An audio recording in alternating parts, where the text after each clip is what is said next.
好来，乡亲啊，这是中国信托银行上新的统计，讲去年台湾的亿万富翁大约有11万人，到2027年可能会增加到13.7万人。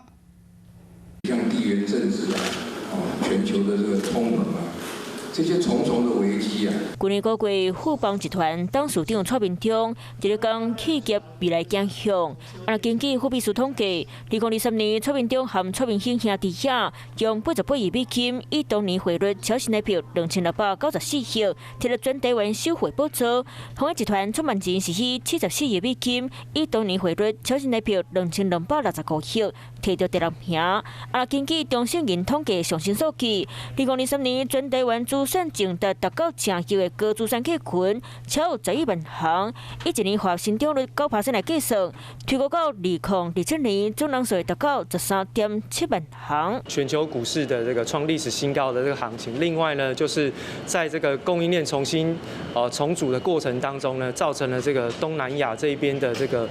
经济的一个成长。那另外呢，就是高科技产业，包含像是 AI 议题的一个发酵，主要是由这3个因素来带动。 这一些国内的这个净资产的人口快速度的一个增长。分析师判断，高资产的人口对象主要是企业主，因为以资产配置来看，因为房地产股市配比相对较低。再来看2027年整体国民个人财富总额，伊个会来到243条，破旧的高资产客群，伊个到2027年个人财富总额卖来到46条。 可以把它观察成为是一个这个贫富差距会扩大的一个情况。那当然，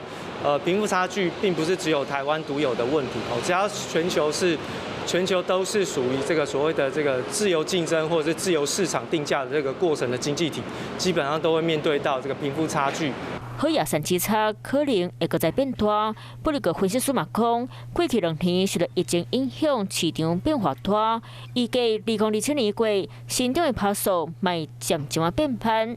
Hello， 我是林明瑞，想要抢先掌握最及时的新闻资讯吗？赶快订阅、按赞、开启小铃铛，锁定我们华视新闻的 YouTube 频道。